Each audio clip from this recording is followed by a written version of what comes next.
that this is it's a local situation as well as, and I think everybody know the problems that we're having with domestic violence. And we've had the two of you on at different times dealing with domestic violence. And now we're on here together. That's right. See what Pastor Walker's got. We might be able to run another show for you. So okay. Because the show's already here, and what we got to do is.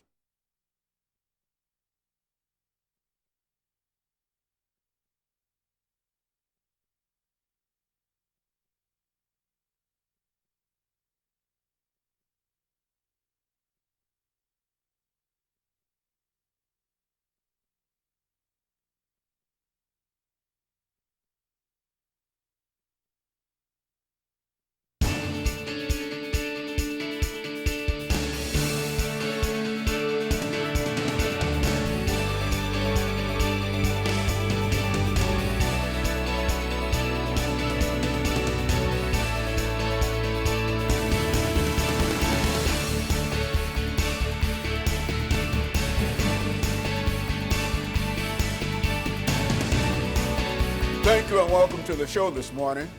The topic this morning is domestic violence in Nashville, and we're fortunate to have with us to talk about domestic violence in Nashville, Ms. Sparkle Johnson and Ms. Tiffany Hawkins. And of course, Ms. Johnson and Ms. Hawkins, let me welcome the two of you to the show this morning.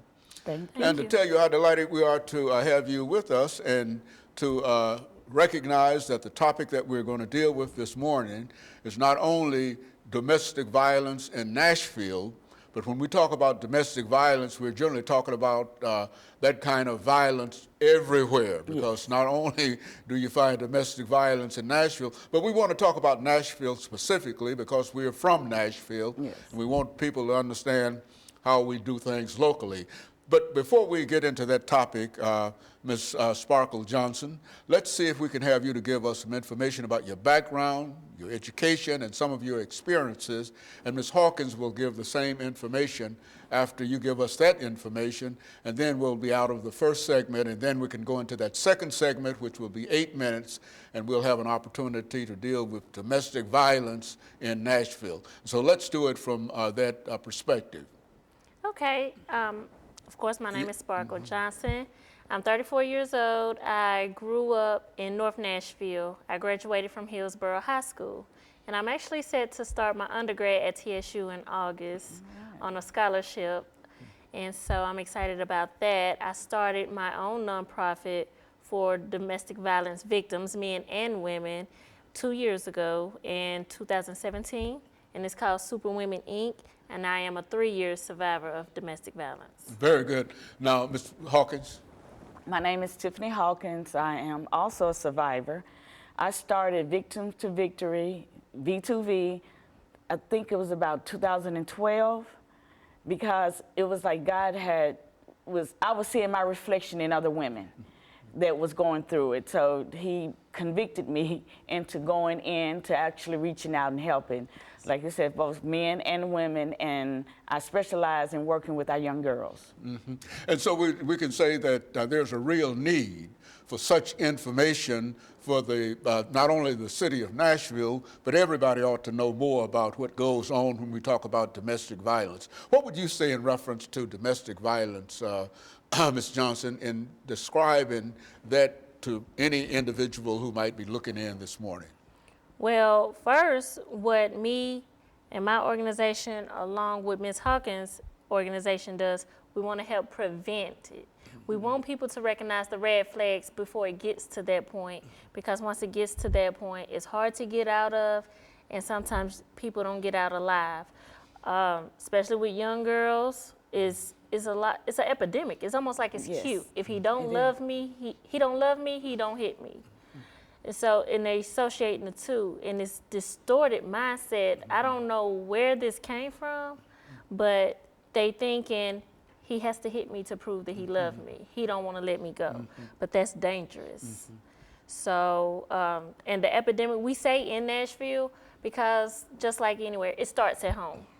So we want to take care of home first. Ms. Watkins?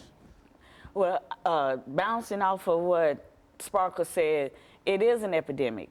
And it does start with, he have to hit me to prove that he loved me. But when you think about it, as children, when you're in the kindergarten, how do a little girl, a little boy show that they like that person? You know, they hit them. And it's something that they're taught through generations. That's how you get that attention for someone you like, is to put hands on them. So what they call it, a small, playful bat comes to a hard smack.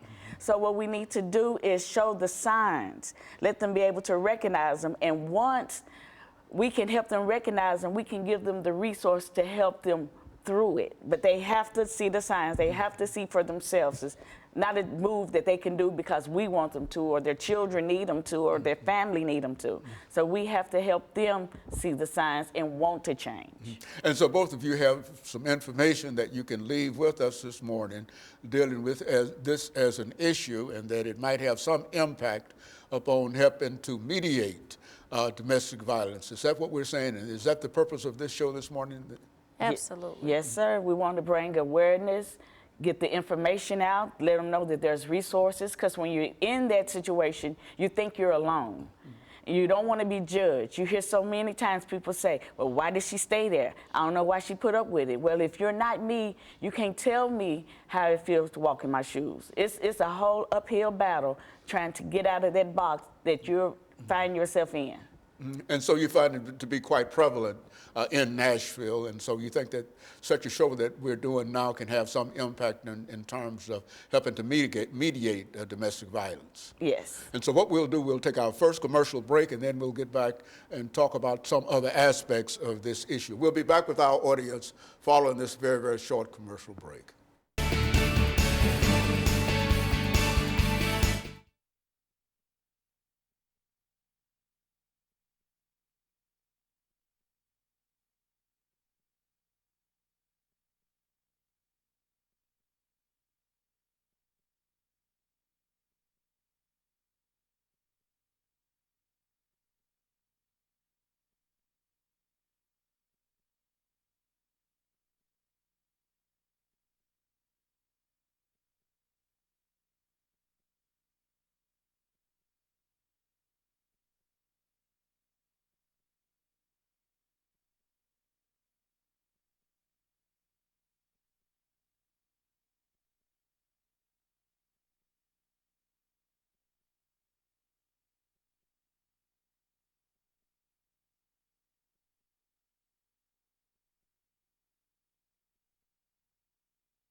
Thank you, and welcome back to the second segment of the show for today.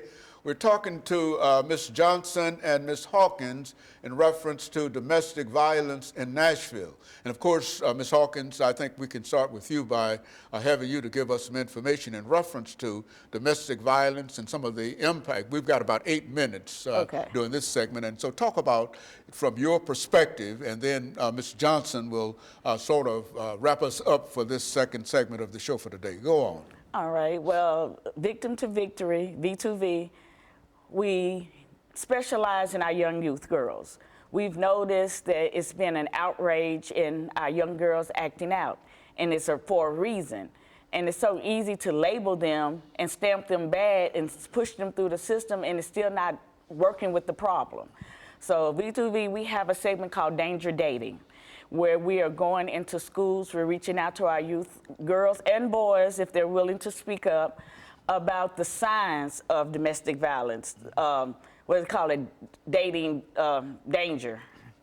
dating violence is what I think the legal names that they call it for the teens, and let them know is not okay. It's not a healthy relationship for him to put his hands on you.